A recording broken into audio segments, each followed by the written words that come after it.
Kisra Anusirwan, yang kemudian dikenal sebagai Khosrau I, lahir pada tahun 501 Masehi di Kekaisaran Sasania, salah satu kekaisaran terkuat pada masanya.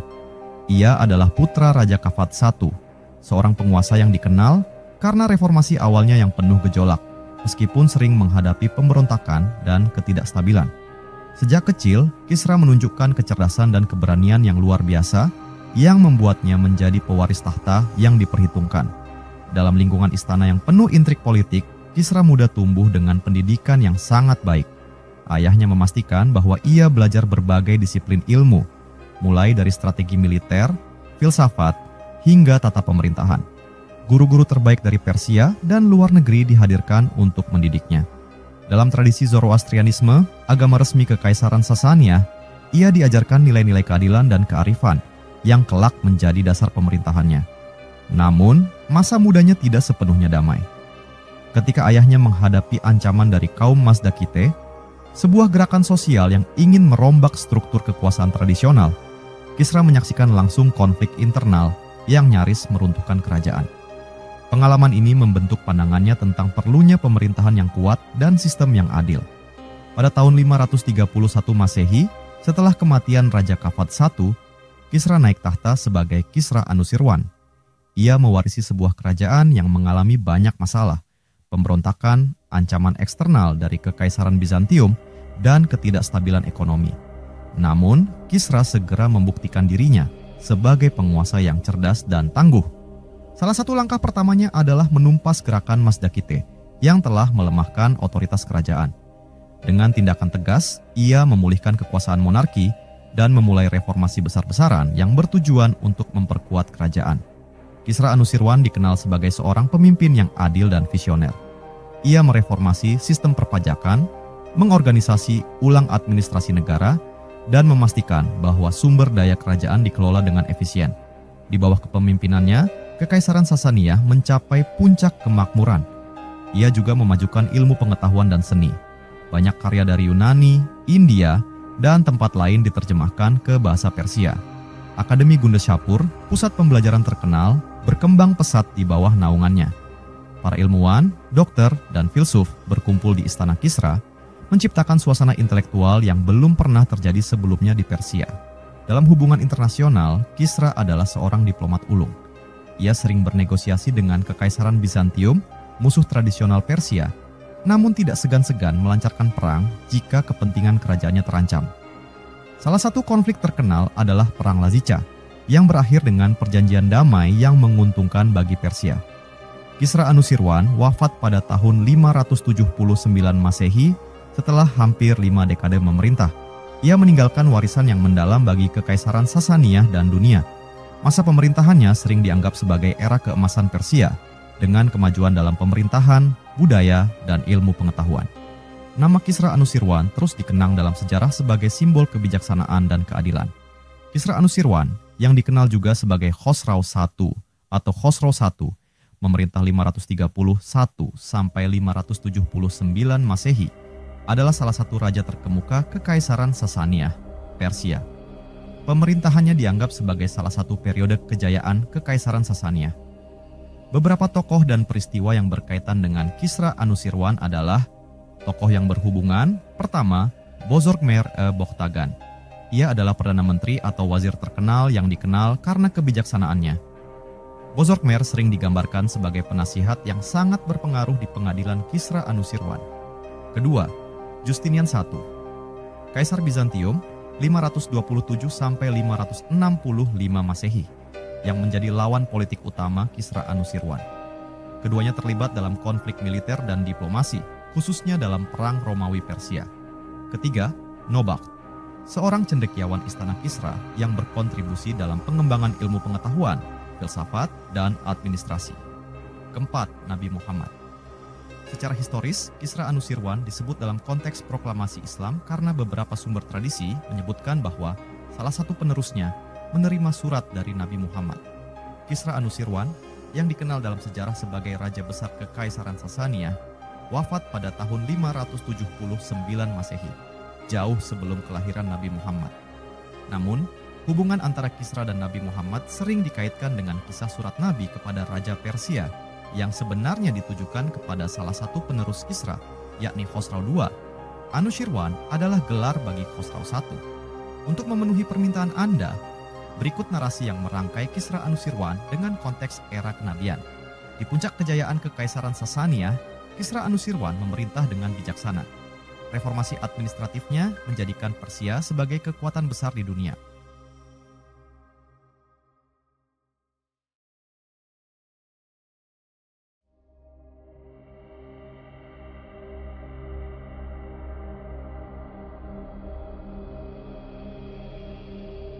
Ia dikenal sebagai pelindung ilmu pengetahuan, dan istananya menjadi pusat intelektual yang dihuni oleh para filsuf, dokter, dan sarjana dari berbagai belahan dunia. Namun, di tengah kejayaan duniawi ini, di Jazirah Arab yang jauh dari hiruk-pikuk kekuasaan, seorang bayi lahir di kota Makkah pada tahun 570 Masehi, masa-masa terakhir kehidupan Kisra. Bayi itu adalah Muhammad, yang kelak akan menjadi nabi terakhir dalam Islam. Pada suatu malam, di tahun 610 Masehi, di Gua Hira, Muhammad menerima wahyu pertama dari Allah Subhanahu wa Ta'ala melalui malaikat Jibril. 13 tahun setelahnya, pada tahun 622 Masehi, Nabi Muhammad dan para pengikutnya hijrah ke Madinah, membangun fondasi masyarakat Islam. Islam mulai menyebar dengan pesat. Dalam masa kenabian Muhammad, Nabi memerintahkan pengiriman surat kepada berbagai penguasa dunia, termasuk Kaisar Romawi Timur, Bizantium, Raja Abisinia, dan Raja Persia. Salah satu surat itu ditujukan kepada Kisra Persia yang saat itu dipegang oleh Khosrau II, penerus Kisra Anushirwan. Dikisahkan bahwa surat itu dibawa oleh seorang utusan Nabi, Abdullah bin Hudhafah As-Sahmi. Ia menempuh perjalanan panjang hingga tiba di istana Persia yang megah. Ketika surat itu disampaikan kepada Raja Khosrau II, isi suratnya berbunyi, "Dengan nama Allah Subhanahu wa Ta'ala yang Maha Pengasih lagi Maha Penyayang. Dari Muhammad Rasulullah kepada Kisra, Raja Persia. Salam sejahtera bagi siapa saja yang mengikuti petunjuk. Ketahuilah bahwa aku menyerumu dengan seruan Islam. Masuklah ke dalam Islam, maka engkau akan selamat. Jika engkau menolak, maka engkau akan menanggung dosa seluruh rakyatmu." Surat itu diserahkan kepada Khosrau II yang membacanya dengan penuh rasa geram. Khosrau II, "Siapa orang Arab ini yang berani mengirim surat kepada raja segala raja tanpa menunjukkan rasa hormat?" Ia merobek surat tersebut dengan amarah. Utusan Nabi tetap tenang dan berkata, "Abdullah bin Hudhafah, wahai raja, tindakanmu tidak akan merusak risalah dari Tuhanku. Surat ini adalah seruan kebenaran. Engkau menolaknya, tetapi engkau tidak dapat menghapus kebenaran itu dari dunia." Ketika Abdullah kembali dan menceritakan kejadian tersebut kepada Nabi Muhammad, Nabi dengan tenang berkata, "Nabi Muhammad, Allah Subhanahu wa Ta'ala akan merobek kerajaannya sebagaimana ia merobek suratku." Benar saja, beberapa tahun kemudian, Kekaisaran Sasaniah mengalami kekacauan besar, yang dimulai dari pemberontakan internal hingga akhirnya runtuh di tangan Muslim pada era Khalifah Umar bin Khattab. Meskipun Kisra Anushirwan tidak hidup di masa kenabian, kemegahan dan keadilannya sering menjadi pembanding dengan pemerintahan Islam. Kisah surat Nabi kepada penerusnya, Khosrau II, mencerminkan bagaimana kebenaran Islam berhadapan dengan keangkuhan kekuasaan duniawi. Peristiwa penting. Pertama, reformasi administrasi dan hukum. Di bawah langit Persia yang luas, di masa pemerintahan Kisra Anushirwan, rakyat mengingatnya sebagai zaman keadilan. Kekaisaran Sasaniah tengah berada di ambang perpecahan, di mana kekacauan sosial, pemberontakan, dan ketidakpastian ekonomi menjadi ancaman nyata. Kisra Anushirwan yang baru saja naik takhta menggantikan ayahnya, menyadari bahwa hanya reformasi yang menyeluruh yang dapat menyelamatkan kerajaannya. Suatu pagi, Kisra memanggil penasihat terdekatnya, Bozorgmer, seorang filsuf dan negarawan yang bijaksana, untuk berdiskusi di balerong istana. Kisra Anushirwan, "Wahai Bozorgmer, aku tidak ingin dikenang sebagai raja yang membiarkan rakyat menderita. Lihatlah, pajak yang tinggi telah membebani petani. Para bangsawan memperkaya diri, sementara hukum hanya berpihak pada mereka yang kuat. Apakah ini warisan yang pantas untuk kerajaan kita?" Bozorgmer, "Yang mulia, reformasi adalah jawabannya. Namun, jalan ini penuh tantangan. Reformasi harus dimulai dari sistem hukum dan administrasi yang berlaku adil kepada semua. tanpa memandang pangkat dan kedudukan. Kisra Anusirwan, baiklah, maka kita akan melakukannya. Aku ingin rakyatku merasa bahwa hukum adalah pelindung mereka, bukan alat untuk menindas. Reformasi pertama yang dilakukan adalah membenahi sistem perpajakan. Kisra memerintahkan agar tanah-tanah kerajaan dipetakan ulang, dan pajak dihitung berdasarkan produktivitas tanah, bukan semata-mata atas dasar luasnya. Hal ini meringankan beban para petani yang sebelumnya tertindas. Di salah satu desa, seorang petani bernama Rustam merasa lega ketika pejabat kerajaan datang untuk melakukan sensus tanah. Rustam, aku tidak percaya selama bertahun-tahun kami membayar pajak yang bahkan lebih tinggi dari hasil panen kami. Apakah raja benar-benar peduli pada rakyat kecil seperti kami? Pejabat kerajaan, Raja Kisra telah bersumpah untuk memerintah dengan adil. Sistem ini akan memastikan bahwa kamu hanya membayar sesuai kemampuan tanahmu.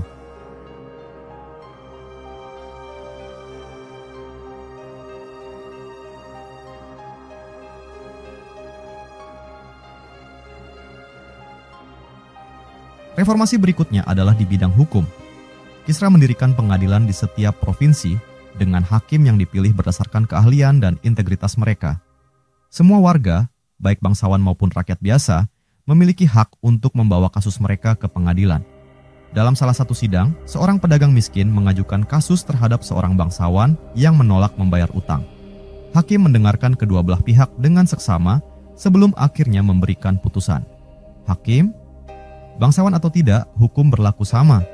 Aku memerintahkan bahwa utang itu harus dibayar penuh dalam waktu sebulan, atau properti sang bangsawan akan disita. Kisra sendiri sering menyamar dan mengunjungi rakyatnya untuk memastikan reformasi ini berjalan.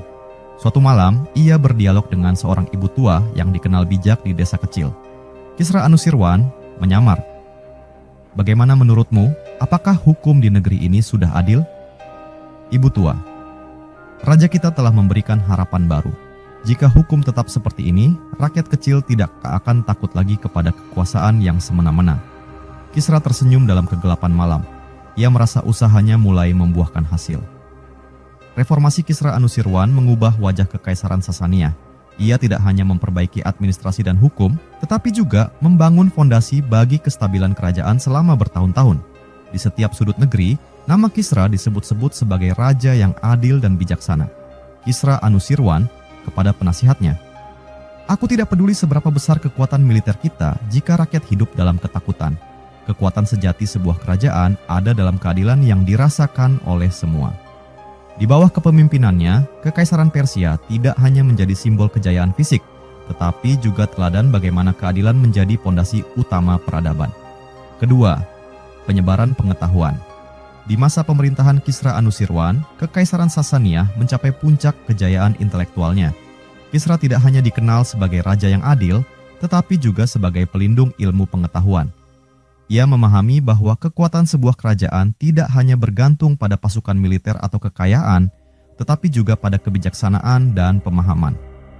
Suatu hari di istana Ctesiphon yang megah, Kisra mengadakan pertemuan dengan para sarjana dari berbagai negeri, Yunani, India, dan dunia Arab. Ia duduk di singgasana, memandang para cendekiawan dengan penuh minat.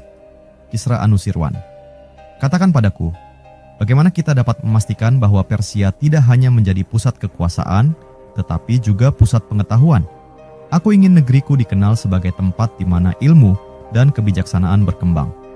Salah satu penasihatnya, Bozokmer, menjawab dengan penuh keyakinan. Bozokmer, yang mulia, untuk itu, kita perlu membuka pintu bagi pengetahuan dari segala penjuru dunia. Biarkan para filsuf, ilmuwan, dan dokter dari tempat-tempat jauh datang ke Persia. Mari kita terjemahkan buku-buku mereka dan jadikan ilmu mereka milik kita.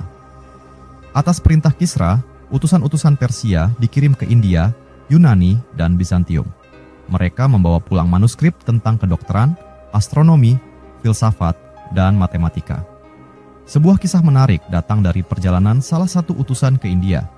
Mereka kembali membawa kitab terkenal, Pancatantra, kumpulan cerita kebijaksanaan yang diterjemahkan ke dalam bahasa Persia dengan judul Kalilah Wadimna. Ketika manuskrip itu diserahkan kepada Kisra, ia memanggil para penerjemah dan penulis terbaik di istananya. Kisra Anusirwan. Buku ini berisi kebijaksanaan yang tak ternilai. Aku ingin semua rakyatku dapat mempelajarinya. Pastikan isinya diterjemahkan dengan hati-hati, tanpa kehilangan maknanya. Kisra juga memerintahkan pembangunan Akademi Gundeshapur, yang kelak menjadi salah satu pusat pembelajaran terbesar di dunia.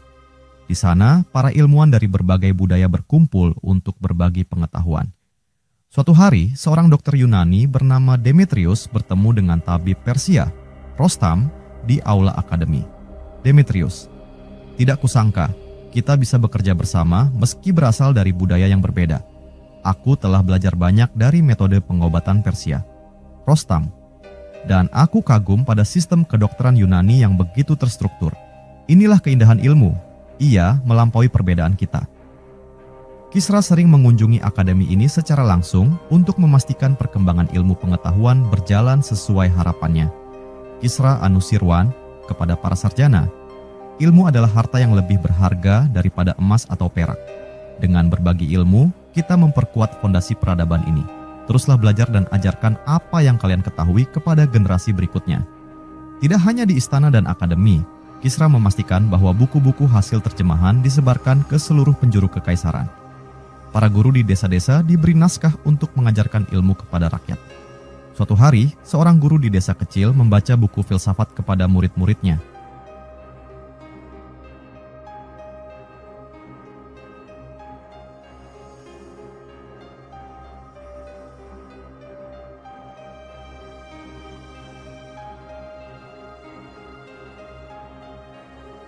Guru, anak-anakku, ini adalah kebijaksanaan dari negeri Yunani. Belajarlah, karena suatu hari ilmu ini akan membimbing kalian menjadi pemimpin yang bijak.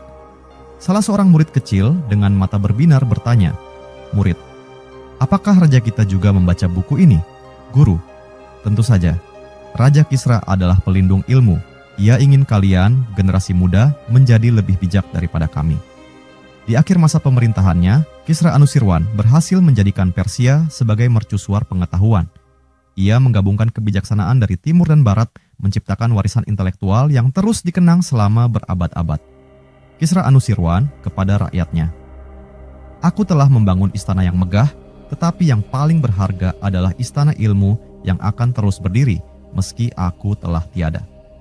Kisah penyebaran ilmu oleh Kisra Anusirwan menjadi bukti bahwa seorang pemimpin besar tidak hanya memerintah dengan pedang, tetapi juga dengan kebijaksanaan yang menginspirasi peradaban.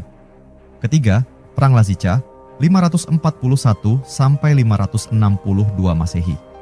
Di tahun 541 Masehi, Lazica, sebuah kerajaan kecil yang terletak di pantai timur Laut Hitam, menjadi arena pertempuran sengit antara dua kekuatan besar dunia, Kekaisaran Sasania di bawah Kisra Anusirwan dan Kekaisaran Bizantium yang dipimpin oleh Kaisar Justinian I. Wilayah ini memiliki arti strategis karena menjadi gerbang antara timur dan barat, sekaligus sumber daya berharga seperti kayu untuk pembuatan kapal. Pada awalnya, Lazica berada di bawah pengaruh Bizantium, tetapi Raja Lazica, Gubazes II, merasa kecewa dengan kebijakan Bizantium yang dianggap menindas rakyatnya. Dalam keadaan terdesak, Gubazes mengirim utusan ke Kisra Anusirwan meminta bantuan Persia. Di istana Ctesifon, utusan Lazica berlutut di hadapan Kisra. Utusan Lazica, "Yang mulia Raja Gubazes memohon perlindunganmu. Kami lelah dengan penindasan Bizantium. Jika Persia membantunya, Lazica akan menjadi sekutu setia." Kisra Anusirwan, "Raja Gubazes harus tahu bahwa menjadi sekutu Persia berarti menghormati kekuasaan kami. Jika ia setuju, kami akan mengirim pasukan untuk membebaskannya dari Bizantium." Utusan itu mengangguk, dan Kisra segera mengirim pasukan ke Lazica, memulai perang panjang yang penuh tipu daya dan pengkhianatan. Pasukan Persia, dipimpin oleh Jenderal tangguh Mermeros, berhasil merebut beberapa benteng penting di Lazica. Rakyat Lazica, yang awalnya menyambut Persia sebagai pembebas, mulai merasakan ketidakpuasan. Persia memperlakukan Lazica sebagai wilayah taklukan, bukan sekutu. Di sisi lain, Kaisar Justinian mengirim bala bantuan di bawah komando Belisarius, Jenderal Bizantium yang terkenal akan strateginya yang brilian. Dalam sebuah rapat perang di benteng Persia, Mermeros berdiskusi dengan bawahannya. "Mermeros, Bizantium akan segera mengirim pasukan. Kita harus mempertahankan benteng ini dengan segala cara. Kemenangan Lazica adalah pesan bagi dunia bahwa Persia adalah kekuatan yang tidak bisa diremehkan. Bawahan, tetapi Tuan, rakyat Lazica mulai memberontak. Mereka tidak puas dengan kehadiran kita. Mermeros, bukan rakyat yang menentukan perang ini, tetapi kekuatan pasukan kita. Jaga mereka di bawah kendali. Namun, situasi semakin rumit. Raja Gubazes kecewa dengan perlakuan Persia, diam-diam menghubungi Bizantium, menawarkan kesetiaannya kembali jika mereka bersedia membantunya mengusir Persia. Di tenda perang Bizantium, Gubazes berbicara dengan komandan Bizantium. Gubazes II, aku telah membuat kesalahan dengan memanggil Persia. Mereka tidak berbeda dengan kalian. Tapi jika kalian mau membantuku, aku bersumpah untuk kembali menjadi bagian dari Kekaisaran Bizantium. Komandan Bizantium, kami akan membantumu, tetapi kau harus memastikan bahwa rakyatmu tidak menghalangi kami. Pertempuran besar terjadi di lembah sempit di dekat sungai Fasis. Pasukan Persia yang telah melemah karena pemberontakan rakyat Lazica menghadapi pasukan gabungan Lazica dan Bizantium. Dalam pertempuran itu, taktik Jenderal Bizantium berhasil memecah formasi Persia, membuat mereka mundur. Mermeros kepada pasukannya, jangan menyerah, pertahankan posisi kalian. Kita tidak akan mundur dari medan perang ini. Namun, keberuntungan tidak berpihak kepada Persia. Setelah pertempuran yang sengit, mereka terpaksa mundur dari Lazica, meninggalkan Bizantium untuk merebut kembali wilayah itu. Setelah bertahun-tahun perang yang melelahkan dan merugikan kedua belah pihak, Kisra Anusirwan dan Justinian satu menyadari bahwa konflik ini tidak akan memberikan kemenangan penuh kepada siapapun. Pada tahun 562 Masehi, kedua kekaisaran sepakat untuk menandatangani perjanjian damai. Dalam perjanjian itu, Lazica tetap berada di bawah pengaruh Bizantium, tetapi dengan jaminan otonomi yang lebih besar. Di istana Ctesifon, Kisra Anusirwan berbicara dengan Bozorg-Meher tentang hasil perang.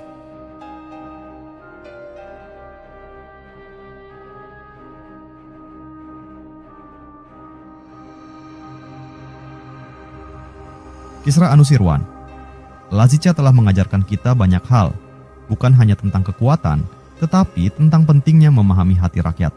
Kita mungkin kalah di sini, tetapi Persia tetap kuat.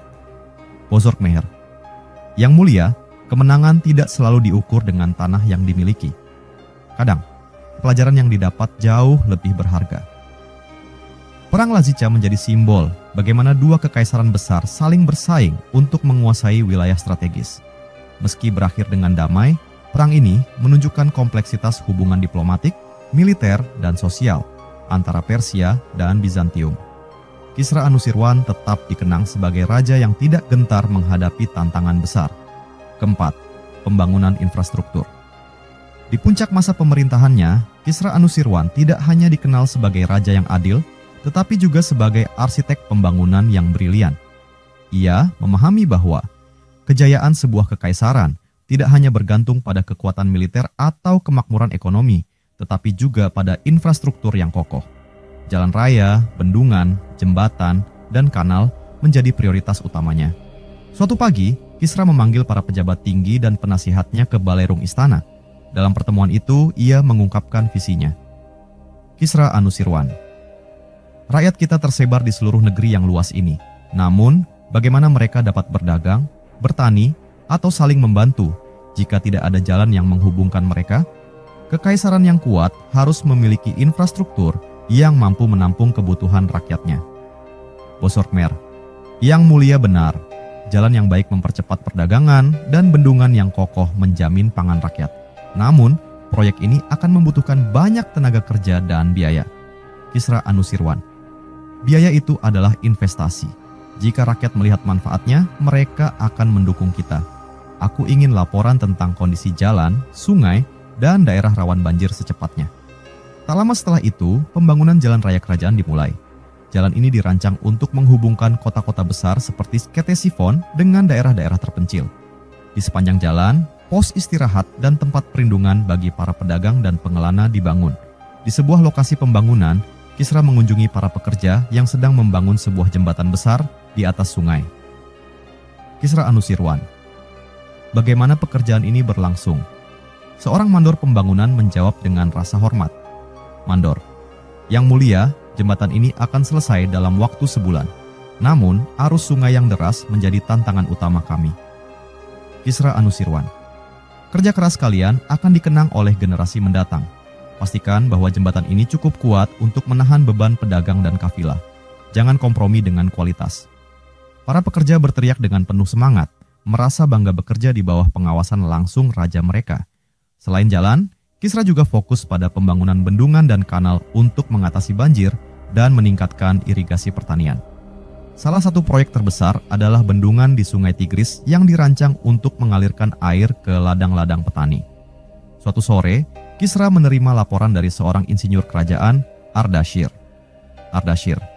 Yang mulia, kanal baru ini akan mengairi lebih dari 10.000 hektar lahan pertanian. Namun, beberapa desa di sekitar proyek merasa khawatir akan kehilangan sumber air mereka. Kisra Anusirwan. Sampaikan kepada mereka bahwa proyek ini dirancang untuk semua rakyat. Aku ingin laporan rinci tentang distribusi air agar tidak ada yang dirugikan. Ingat, infrastruktur ini untuk rakyat, bukan untuk memonopoli sumber daya. Ardashir mengangguk dengan penuh hormat, terinspirasi oleh komitmen raja terhadap kesejahteraan rakyatnya. Di sebuah desa kecil, seorang petani bernama Rustam berbincang dengan putranya setelah melihat kanal baru yang mengalir di dekat ladang mereka. Rustam, anakku, di masa muda ayah, kami harus berdoa agar hujan datang tepat waktu.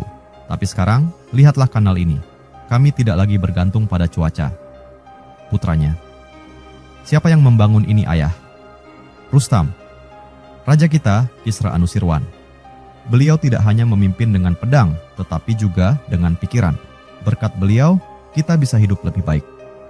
Pembangunan infrastruktur oleh Kisra Anusirwan memberikan dampak besar pada kemakmuran Kekaisaran Sasania.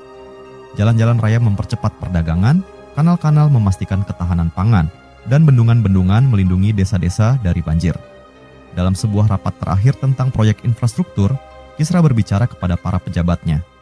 Kisra Anusirwan, apa yang kita bangun hari ini bukan hanya untuk kita, tetapi untuk generasi yang akan datang. Biarkan mereka melihat kerja keras kita dan memahami bahwa kejayaan sebuah kerajaan dimulai dari pelayanan kepada rakyatnya. Melalui pembangunan infrastruktur, Kisra Anusirwan tidak hanya menciptakan kemakmuran fisik, tetapi juga membangun kepercayaan rakyat terhadap pemerintahannya.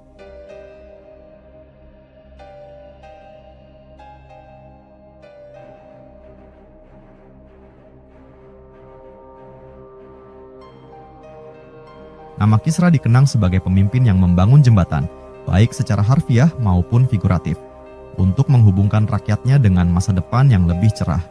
Kelima, kebangkitan Zoroastrianisme. Di masa pemerintahan Kisra Anusirwan, Kekaisaran Sasania tidak hanya mengalami kebangkitan dalam bidang politik dan ekonomi, tetapi juga dalam kehidupan spiritual. Zoroastrianisme, agama resmi kekaisaran yang sudah lama menjadi pilar budaya Persia, mulai tergerus oleh ketegangan sosial dan pengaruh luar. Kisra menyadari bahwa kebangkitan agama ini adalah kunci untuk menyatukan rakyatnya dalam menghadapi tantangan zaman. Di ruang tahtanya di Ctesifon, Kisra duduk merenung. Sebuah laporan baru saja diterimanya dari seorang pendeta tinggi, Zoroaster, Mobed Farouk, tentang penurunan praktik agama di desa-desa dan kota-kota. Mobed Farouk, yang mulia, rakyat mulai melupakan ajaran suci Ahura Mazda. Banyak kuil api yang terbengkalai, dan orang-orang tidak lagi melakukan ritual suci. Kisra Anusirwan, bagaimana ini bisa terjadi? Bukankah Zoroastrianisme adalah jiwa bangsa kita? Tanpa iman, bagaimana kita dapat bertahan dari perpecahan dan pengaruh luar? Mobed Farouk, yang mulia, rakyat butuh bimbingan. Mereka perlu diyakinkan kembali bahwa ajaran suci ini adalah jalan menuju keadilan dan kemakmuran. Kisra mengangguk pelan. Ia tahu ini adalah tanggung jawabnya sebagai raja dan pelindung agama untuk membangkitkan kembali Zoroastrianisme. Kisra memulai reformasinya dengan memulihkan kuil-kuil api yang sudah lama terlantar. Ia memerintahkan agar pendeta-pendeta terbaik dikirim ke desa-desa untuk mengajarkan kembali ajaran Zoroaster. Salah satu kuil api terbesar di Persia, Ateshkadeh, menjadi pusat gerakan kebangkitan ini. Di sana, Kisra berbicara kepada para pendeta dan rakyat yang berkumpul. Kisra Anusirwan, api suci ini adalah simbol terang dan kebenaran.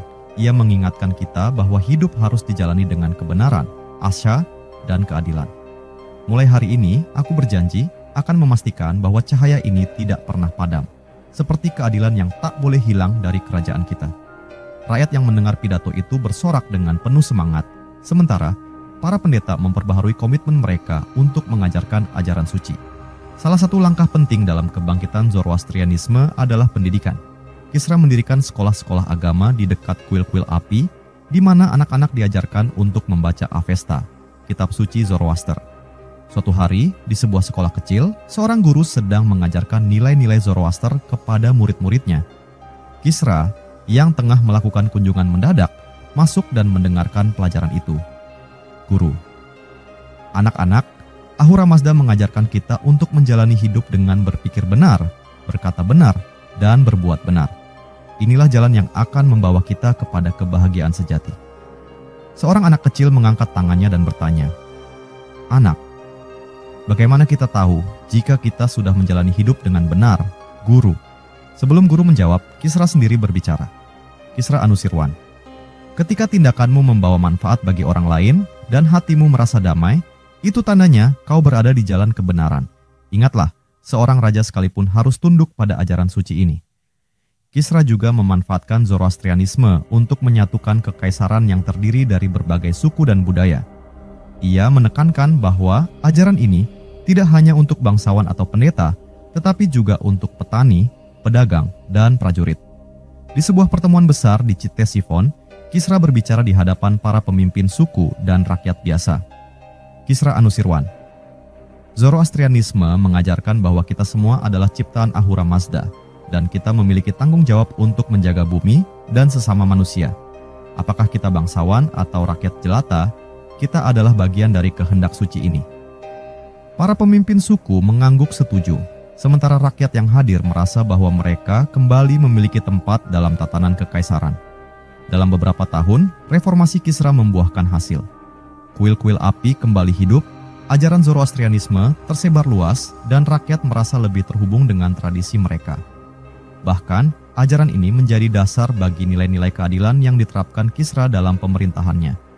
Di tahun-tahun terakhirnya, Kisra berbicara kepada Bozorgmer tentang pencapaiannya.